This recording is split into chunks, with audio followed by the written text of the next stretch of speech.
Halo semuanya, hari ini kita akan membahas sebuah sudut pandang kosmologi yang, unik banget tentang keberadaan kita sebagai manusia. Kita bakal coba cari tahu, kenapa sih menurut pandangan ini, manusia itu dianggap sebagai makhluk yang sempurna. Oke, jadi langsung aja ke pertanyaan utamanya. Kenapa sih manusia yang kelihatannya punya banyak banget kekurangan, kok bisa disebut sebagai makhluk yang sempurna?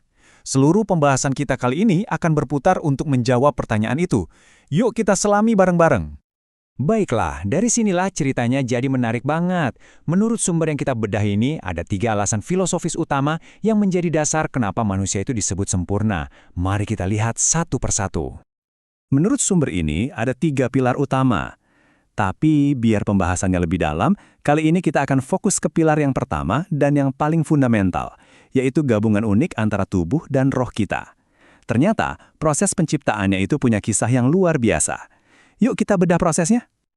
Anehnya, alasan pertama ini justru berakar dari sebuah kegagalan kosmik. Jauh sebelum manusia ada sekelompok entitas yang disebut pencipta awal, terdiri dari Ifrit, Adam, Eva, dan Khudir. Mereka ini menghabiskan waktu yang sangat lama untuk bereksperimen. Tapi hasilnya, mereka gagal terus-menerus dalam upaya menyatukan jasad hewan dengan roh. Ini menunjukkan betapa rumitnya tugas ini. Nah, terus siapa aja sih yang terlibat dalam proyek kosmik raksasa ini? Yuk, kita kenalan dulu dengan para arsitek di balik penciptaan manusia. Di sini kita bisa lihat ada 2 kubu dengan pendekatan yang beda banget. Di satu sisi, ada kelompok yang disebut Keempat Muhammad. Mereka ini para pencipta awal yang tadi kita bahas, yang kerjanya cuma bereksperimen, coba-coba tanpa henti, tanpa arahan yang jelas. Nah, di sisi lain, ada Jibril, sang utusan ilahi. Dia nggak asal bertindak, dia bekerja berdasarkan pengetahuan dan otoritas yang lebih tinggi. Dan kutipan inilah yang jadi titik baliknya. Waktu Jibril bertanya-tanya, kenapa eksperimen yang gagal melulu itu dibiarkan terus berjalan, Tuhan menjawab, sesungguhnya aku mengetahui apa yang tidak kamu ketahui. Ini seperti sebuah sinyal bahwa ada sebuah rencana besar yang sedang berjalan di balik layar, sesuatu yang bahkan para pencipta itu sendiri tidak menyadarinya. Oke, kalau eksperimen mereka gagal, lalu apa dong formula yang berhasil? Apa bahan rahasia yang akhirnya bisa menyusun manusia sempurna? Mari kita lihat lebih dalam. Dan inilah dia bahan rahasianya, fitrah. Sumber ini mendefinisikannya sebagai inti dari roh manusia. Dan yang paling mengejutkan, fitrah ini ternyata adalah fragmen atau cuilan-cuilan dari roh para pencipta itu sendiri. Ironis banget kan? Mereka menggunakan esensi diri mereka tanpa pernah menyadarinya sama sekali. Dan ini menambahkan lapisan misteri lagi. Ternyata, Jibril menjalankan sebuah misi rahasia untuk mengumpulkan miliaran fragmen roh ini. Sementara Keempat Muhammad tadi terlalu sibuk dengan eksperimen-eksperimen mereka yang terus gagal. Mereka sama sekali nggak sadar. Dan inilah gambaran lengkap dari struktur manusia yang berlapis-lapis itu.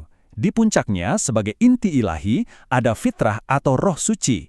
Dari sana, energi mengalir ke bawah melalui lapisan-lapisan yang lebih emosional dan mental, seperti hati dan nafsu, sampai ke lapisan fisik terluar, yaitu tubuh jasmani kita. Semuanya terhubung dalam sebuah komposisi yang sempurna. Nah, ini membawa kita pada puncak dari seluruh proyek kosmik ini dengan sebuah kesimpulan yang harus diakui cukup mengejutkan. Dalam kosmologi ini, istilah akhir zaman punya arti yang sama sekali berbeda dari yang biasa kita dengar. Ini bukan tentang kehancuran dunia, melainkan tentang selesainya sebuah proyek. Ini adalah momen ketika fragmen roh terakhir, fitrah terakhir, telah turun ke dunia dan menjadi manusia. Ini menandai berakhirnya siklus penciptaan. Dan inilah pengungkapan puncaknya. Menurut sumber ini, dan ini adalah klaim yang sangat spesifik, misi besar penciptaan manusia selesai pada tahun 1999 Masehi. Ya, tahun 1999. Pada tahun itulah fitrah terakhir turun ke bumi, dan proyek kosmik ini dinyatakan rampung. Penjelasan ini akhirnya meninggalkan kita dengan sebuah pertanyaan yang besar dan provokatif. Kalau proyek kosmik untuk menciptakan manusia sudah rampung, lalu apa artinya itu bagi kita yang hidup saat ini? Apa tujuan kemanusiaan selanjutnya?